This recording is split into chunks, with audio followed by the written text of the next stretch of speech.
নমস্কার বন্ধুরা, আমার চ্যানেলে আপনাদের সবাইকে স্বাগত জানাই। আজকে নিয়ে এসেছি দারুণ টেস্টি আর খুবই ইজি সিমুইয়ের পায়েস রেসিপি। এইভাবে ক্ষীর সিমুই একবার বাড়িতে বানিয়ে দেখুন, এটুকু বলতে পারি একবার খেলেই বারবার খেতে ইচ্ছে করবে। তাহলে চলুন শুরু করি। প্রথমেই কড়াই গরম করে এর মধ্যে নিয়ে নিলাম 2 টিস্পুন তেল, দিয়ে দিলাম 2টো তেজপাতা আর 2টো ছোট এলাচ।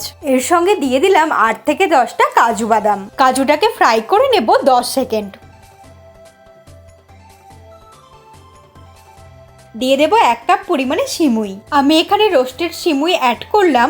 আপনাদের কাছে যেরকম সিমুই থাকবে সেই সিমুই অ্যাড করবেন। ফ্লেমটাকে মিডিয়ামে রেখে সিমুইটাকে খুব ভালো করে ভেজে নেব। তেলের পরিবর্তে আপনারা চাইলে সিমুইটা ঘিতেও ভেজে নিতে পারেন। যেহেতু আমি রোস্টেড সিমুই ব্যবহার করেছি তাই খুব একটা বেশি সময় ধরে ভাজার প্রয়োজন নেই। তবে সিমুইগুলো যদি একটু ভেজে নিই তাহলে পায়েসটা খেতে আরো বেশি ভালো লাগবে।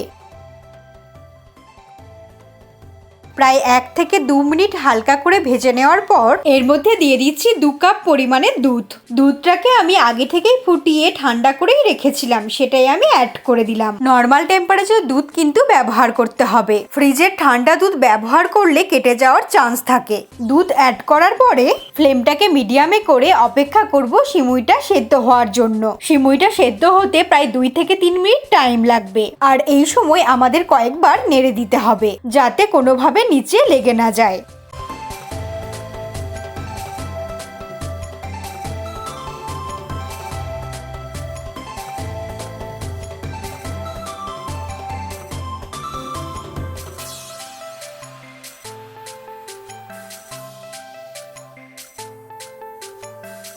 3 মিনিট হয়ে গেলে আমি একবার চেক করে দেখে নেব সিমুই সেদ্ধ হয়েছে কিনা। সিমুইটা কিন্তু অনেকটাই সেদ্ধ হয়ে এসেছে। দুধটা পুরোপুরি এইরকম শুকিয়ে যাওয়ার পর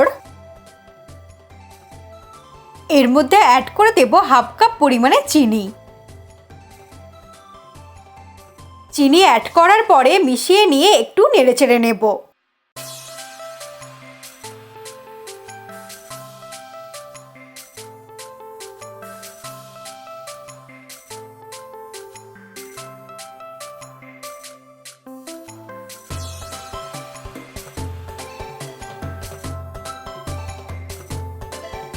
দিয়ে দিচ্ছি ছোট প্যাকেটের 1 প্যাকেট আমুল দুধ। এখানে প্রায় 2 টিস্পুনের মতো আমুল দুধ অ্যাড করে দিলাম।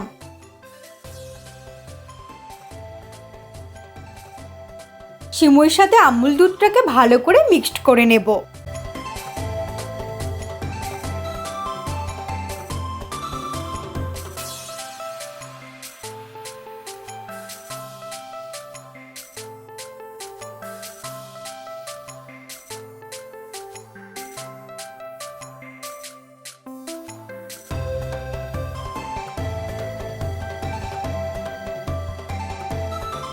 আমুল দুধ মিশিয়ে নেওয়ার পর এর মধ্যে আরও 1 কাপ পরিমাণে দুধ দিয়ে দিচ্ছি।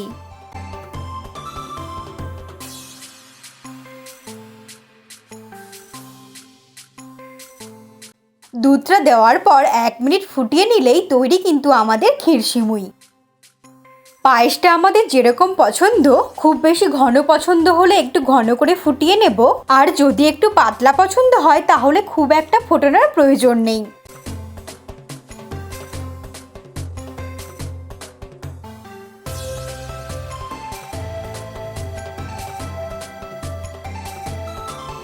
দুধটাকে ভালো করে পায়েসের মধ্যে মিশিয়ে নিয়েছি।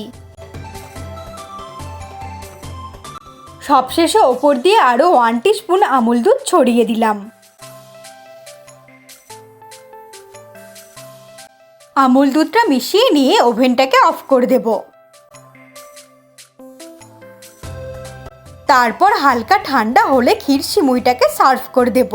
এইভাবেই তৈরি হয়ে গেল খুব সহজে সিমুই দিয়ে রাজকীয় স্বাদের পায়েস রেসিপি। এই ক্ষীর সিমুই যে কোনো পুজোর দিন আপনারা চাইলে এইরকম ভাবে বানিয়ে নিতে পারেন। এইভাবে একবার সার্ভ করলে দেখবেন বাচ্চা বড় সবাই খুব পছন্দ করবে। আর অনেক সময় দেখা যায় সিমুই ঠান্ডা হয়ে যাওয়ার পর বেশ শক্ত হয়ে যায়, সেই জন্য একটু পাতলা অবস্থায় নামাতে হবে, আর ঠান্ডা হয়ে গেলেও জমে যাবে না। বাটির মধ্যে সার্ভ করে নেওয়ার পর ওপর দিয়ে দিচ্ছি কয়েক টুকরো কাজু বাদাম আর কয়েক কয়েকটা কিশমিশ। তাহলে আমাকে জানাতে কিন্তু ভুলবেন না রেসিপিটা আপনাদের কেমন লাগলো। এরকমই সহজ রেসিপি সবার আগে দেখার জন্য আমার চ্যানেলটা সাবস্ক্রাইব করে নিন। ভালো থাকবেন।